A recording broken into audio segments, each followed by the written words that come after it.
Good morning, everyone.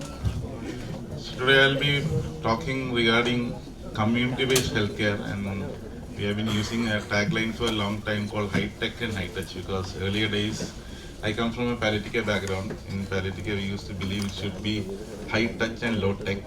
That was around 15 years back. So now we are trying to transform it to high tech and high touch. How high tech can help in high touch. So that's where we are going to. And today we have heard I feel actually a lot of things from the heart on how things are happening, especially with the disabled world, where we are not much aware of, or I think we are not much exposed to. And I want to bring in attention to another aspect in the continuum of life, where as I, when everyone hears about palliative care, you think about end of life and geriatric care usually. So it's though it's not just about end of life. Yes, end of life has a lot of role to play in it. So just to bring about that and to bring out a problem statement on what we are dealing with.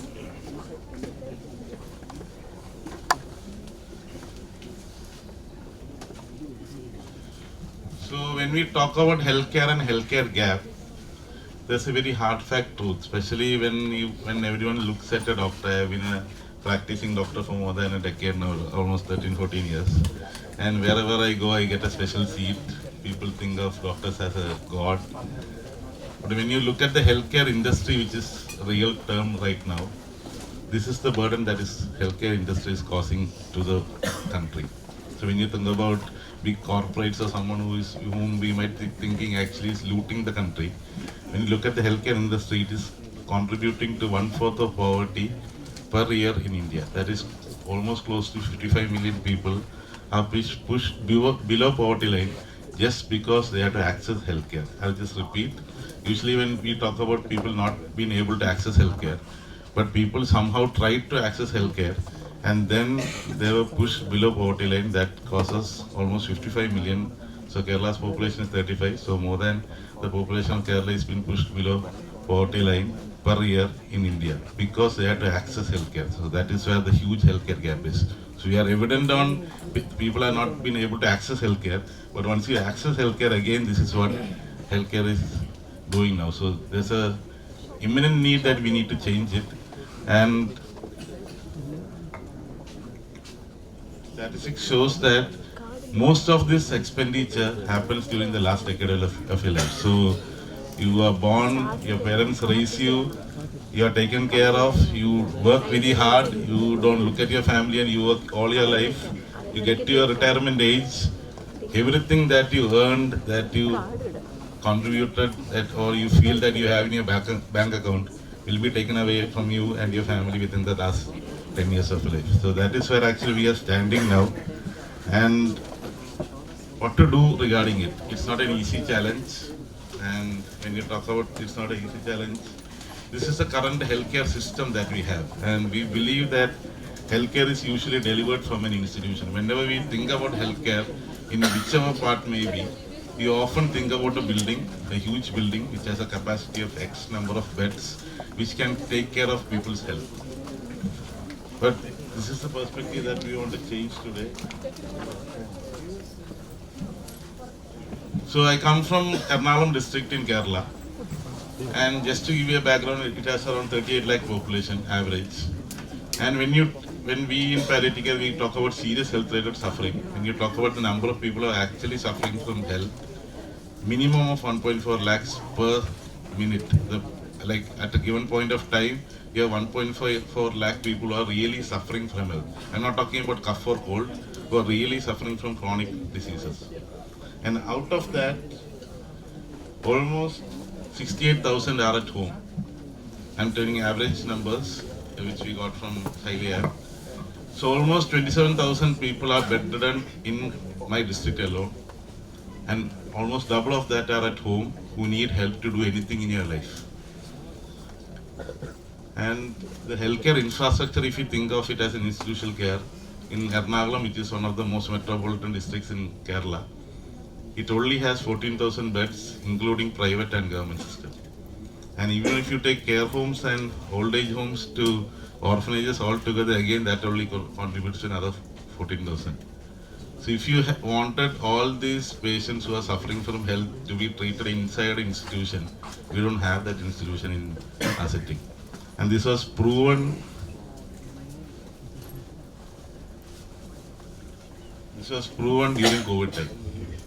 COVID time, per day, 74,000 people were getting affected. So COVID, we call it as, I was the control room nodal office of the district. So we call COVID as a celebrity virus. Actually, it got more attention than it needed. But again, it taught a lot of things to us. And this was one of the major things. That when everyone got COVID, if you just remember back 5 years back, healthcare system used to say to everyone, please stay at home. You don't need to come to institution. Care can be delivered at your doorstep. And nothing much happened in healthcare. Everyone was getting basic healthcare as per their need. In Kerala, we can proudly say that no one was left behind. Everyone was catered to as they were needed. And this clearly shows that you don't need so much, because this was the only healthcare institution even back then. We created few first line treatment centers, second line treatment centers, but majorly treatment was only happening in these number of beds itself. But we were catering to everyone with the help of technology. That is where was Sir showed earlier in terms of telemedicine, and all came into play, and we got confidence in telemedicine. Before COVID time, even India didn't have a paper on telemedicine. It's after COVID that India had an official document on telemedicine. And by telemedicine, yes, there are many flaws to it, but there are many good things as well, which reduces the burden of the whole healthcare system. So I also want to introduce to one of the key things called community-based palliative care system in Kerala. While the world renounces regarding it, actually Kerala population is not much aware in terms of what is happening in that sector. So it is a system where people have taken up the healthcare system. Usually healthcare system means healthcare professions, but here people non-healthcare professions took up the healthcare system. They run the healthcare system, and healthcare professions are usually the visiting people or just additional service giving people in this system. So this is just a timeline of how the palliative care system evolved. It started back in 93-94 in Calicut Medical College as a pain clinic, and slowly the importance of non-professionals in healthcare system was known, and it was embraced, and a neighborhood network in palliative care system came in, where every neighborhood should be able to cater to each other. 2008, the first policy in India on palliative care was rolled out in the state. It was totally implemented. By 2013, it was fully implemented, and 14 to 19 more enhancements were made. 19, we revised the policy, and after that COVID came, so it was a bit stalled in implementation, but now the journey is going forward, and now we have launched the palliative care grid app, which I will be showing later. So when you talk about healthcare, we heard about affordable healthcare solution. We talk about health a lot and healthcare. And if anyone has looked at the definition of healthcare, it is called physical, psychological, social well-being. I just had spirituality because I come from a palliative background. So I just want to ask everyone, people, as we think of patients as being the beneficiaries of healthcare. And a patient means a person who doesn't have health. And if you define health as physical, psychological, social well-being, I ask everyone sitting in this room, can anyone raise who can say that you have physical, psychological, social well-being, 100%? Can anyone raise your hand? That means everyone is a patient. Simple dictum. That means if you talk about health as physical, psychological, social well-being, then you can't classify a person just as a patient because he has a diagnosis. Everyone is a patient. I'm just talking about this because usually when you have a patient, you just put them on the other side of the table, and you come to this side of the table thinking that you are fully perfect. That is when you are there to give. There is nothing to give. It's just that we need to share the resources. He's a person who needs more care than me.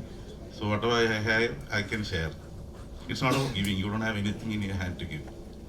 So that must be, and this graph, it's a tentative graph. It shows that the blue is where how the healthcare delivery happens. So who delivers this physical health?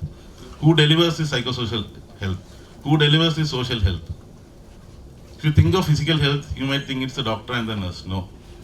If you think the life of a diabetic patient who takes injection, it is him or her himself that takes the injection. They have done more injections than a nurse in their whole lifespan. The doctor would have visited, the patient would have visited doctor around 300 minutes in the whole life. The patient has lived with diabetes for 36 years. The wife has taken care of her husband with stroke for 20 years. She has done more dressing than a nurse in her life. She has done more medication delivery than a doctor in her life. And we still think that healthcare professionals are the only people who deliver care. Especially when you go to psychosocial support, when you have a distress, I don't think you will be going to a psychologist every time. When you have a psychological distress, you will be going to your friend or a family, opening up, your psychological distress is over. Then the question is, who needs to be empowered in delivering this care? It should not be just healthcare professionals, but everyone sitting in this room. Healthcare is everyone's business. It's not just professionals' business. So this is one of the models that we are trying to enumerate out, which is called community-based healthcare system, where usually you think of professions being the people who are going to reduce the gap in healthcare. So I recently came back from UK with a 3 weeks visit with the NHS, which is renowned for the healthcare system, and you could clearly see how too much of professionalization can end up in. You need to empower every person in taking care of health of their own as well as their near one, so that everyone can get health. When you think about, so this has been practical in Kerala Palliative Care, where I can proudly say that today if you go to any patient who is bedridden at home, it is very less likely that you will see them drenched in their urine or feces. But around 15 years back, if you go to any patients who are bedridden, the moment you enter the step of the house, you will be stinking of urine. That is because every month there's a nurse going to every bedridden patient home in Kerala. There are 1,400 nurses. They just go for 1 day in a month, but they teach the family how to take care of them for the next 30 days. How to turn the patient. I always challenge all the healthcare systems. We often discharge many patients from hospital, and we give them lot of medication and lot of advice. But none of the family knows how to change the bed sheet of a bedridden patient. If you need to change a bed sheet, so I was talking about ADL in the morning. Similarly, just to change the bed sheet of a bedridden patient, you need minimum 4 to 5 people. But actually there are medical techniques. You just need to fold the hands, knee, elbow, knee, turn the patient, put the new sheet, turn it on the other side, take out the old sheet. If you can teach that, then every patient can be lying in their dignity in bed. But now they are living in a bed sheet which is stinking for 2 months, 3 months, 6 months. So there are simple techniques which everyone can learn to take care. You don't need to be a MBBS graduate or a BSc nursing to take care of another person. So this is where we are giving out the model for community-based palliative care, where usually it's a top system that we think that is giving healthcare. But just think of a community which knows how to give care to each other. When their capacity is not being able to give, you have a home care system which delivers similar kind of care at home. When that is not able, then it goes to the present tertiary care healthcare system. So this is where healthcare can transform as a whole. Hence, we believe that actually home is where healthcare happens. Home is where most number of quantifiable healthcare happens at a given point of time, irrespective of any. So home healthcare is the key focus. And this is where Kerala has reached with the community-based palliative care system that has evolved. We have more than 2,000 home care units right now, almost 1,400 in the government sector, almost 500 NGOs in all across Kerala, even private hospitals. I was working with Amartha 2016-17 in palliative care. We have a home care unit there as well. And we do a lot of procedures at home. You do urinary catheterization, wound dressing. Even now we dispense morphine, we do injections. There's a acid tapping that we do at home. So there are many things that which were thought could not be done at home. It's been done at home now. And this is where we are looking for, because as of now it's only happening in the daytime. We want to transform it into a 24/7 unit. That is where my institution that we are running a POC in Ernakulam called IDGA by an initiative by IMA Cochin, and this is a statistics in the last 5 years. And the high peak that you can see is when we started the 24/7 care. So it clearly indicates there is no PR work in this, so it's all word of mouth. It clearly indicates that the community needs 24/7 care as well. Community is ready to take up that care as well. So we do, there are many family nurses that go on scooters, cars at home. We have a 24/7 care service that happens. Last year alone, we have touched around 10,000 patients, done around 13,000 cares. This is the catchment area that we have now. It's not working. So we do a lot of community works, family supports. When you look at the psychosocial support between home and hospital, I don't have to explain that in a hospital you are in ICU you are alone. In a ward you can have one person at a time. You can talk for 15 minutes, 30 minutes, then you are bored, then there's nothing to talk to each other in a 24/7. So now we are creating workflows and SOPs on how to do this care so that we can teach everyone through our training system.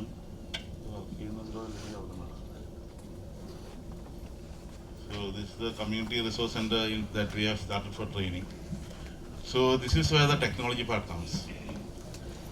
So till now we have heard about EMR, but EMR has been there in the field for 20 years. And personally as a clinician, I hate EMRs because you see a patient for 10 minutes, you take 20 minutes to type the whole thing in. And the person will be sitting in front of me, I lose all the compassion that I had talked about in it.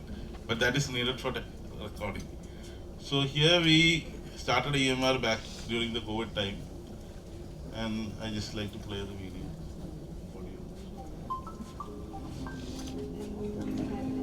Okay, wound dressing അല്ലേ ആൾ arrange ചെയ്തേക്കാം. Okay, പെയിനും discomfort ഒന്നുമില്ലല്ലോ. Okay, ഞാനിപ്പോൾ തന്നെ സ്റ്റാഫിനെ arrange ചെയ്തേക്കാം കേട്ടോ. ഒരു half an അവറിനുള്ളിൽ staff വരും. ഓക്കെ, ശരി, താങ്ക് യു.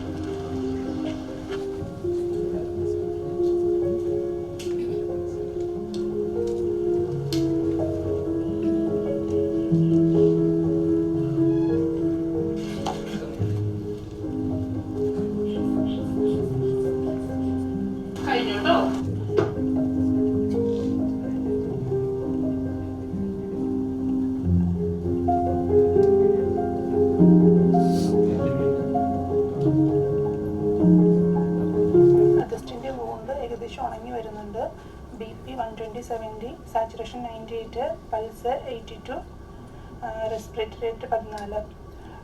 നേരത്തെ പോലെ മൂത്രമൊഴിക്കുന്നിടത്ത് ഇപ്പോൾ വേദനയില്ല, വേദന ബെറ്ററാണ്. പിന്നെ സാറ് പറഞ്ഞ ഗുളിക കഴിക്കുന്നുണ്ട്.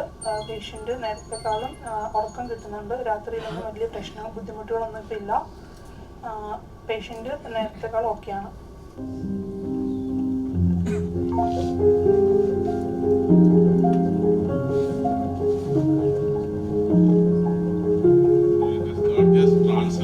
But it captures the data and understand what is BP, what is pulse. This was taken back in November 23. It was shared by the OpenAI's global lead and Satyan as well. So when you think of software, it is usually costly, but this is an open source built in GitHub, and we have started back. That's a control room back during the COVID time.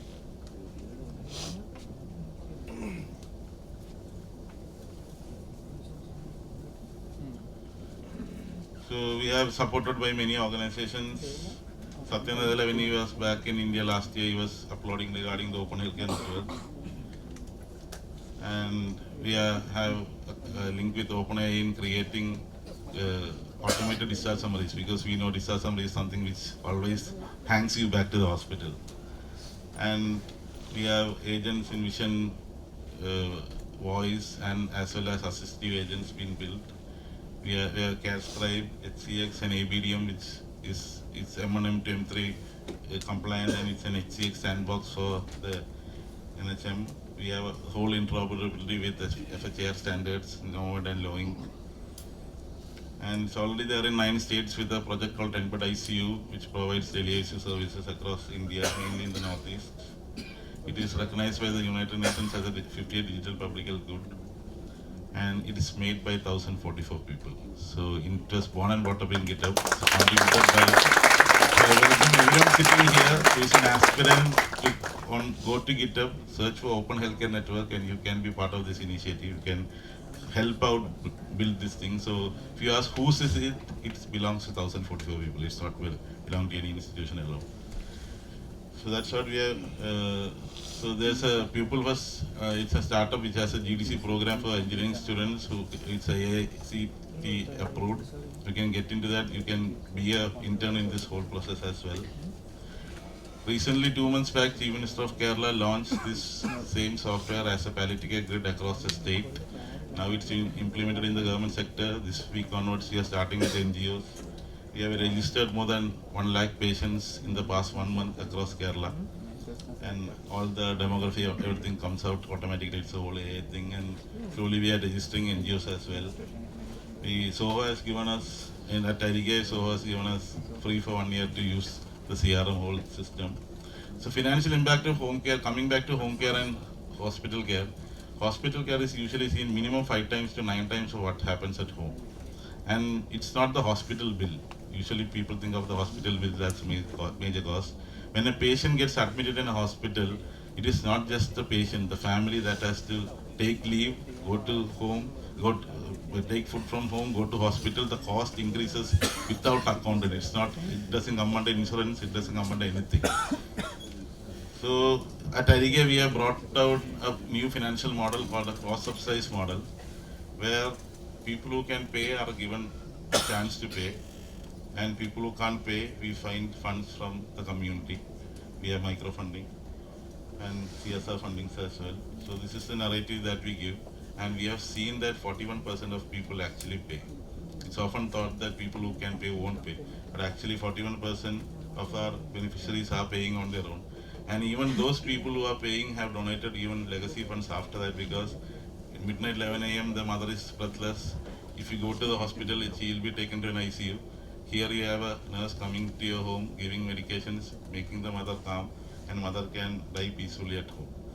So that gives a lot of relief for the whole family. So, and this is a breakup. We need to increase micro donations because then only more participation will happen. It's a lot of CSR. So this year we are looking at pediatric palliative care as a major focus and rehabilitation at home.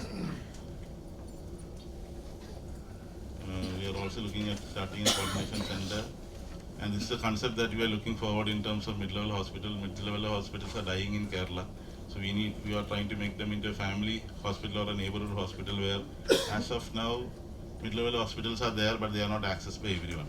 But if a mid-level hospital does home care, then they become accessible for everyone. The whole continuum of care happens. So this is what we are focusing on, and also scaling up to the whole of Kerala in terms of training. And also taking home care not just from palliative care but to the whole spectrum of healthcare. And this is something which I want to talk about, especially to students. Even whenever we see anyone who is suffering, whether it's a kid or an old age person, we often say, "Pote sarilla, illan sheriyavum, pedikenda, dhairyam venam." And literally, no one benefits from it. No one wants your sympathy. Actually, we always recommend there's only one word that you can give to anyone, a promise that you can give to anyone, that you will be with them. ഞാൻ കൂടെ ഉണ്ടാവും. So let us give that promise to everyone. This is a volunteer system that we are trying to build with this. So I would like to ask everyone to contribute to this, not just in money but also in your time and effort, because I have been talking about this, and mostly we feel that this is something which I can do in my retired life. I'm not going to be affected by it. I'll tell you one of the facts. 85% people sitting in this room, so I hope around 150 people are there. 120 of you will be bedridden before you die. That is a statistics. If you go to a Western country, chances become 90%. So you will be bedridden before you die, sure. Statistics are very clear. And the present system is not enough. So if you want to have a better life when you are bedridden, please contribute to the system. And because it's 100% thing that you or your family member will be bedridden. So I invite everyone, there are a lot of things to be done. And it's actual real facts. So often facts are not that easy to comprehend. So you can volunteer your time, your energy, and you can contact this number and get to know more. Students, I invite you for the technology part where you will be more enthusiastic in contributing, because we need to teach the nurses how to do, you need to teach healthcare professionals how to do. So let us believe in humanity. It's everywhere, it's not lost. So thank you for listening. Thank you.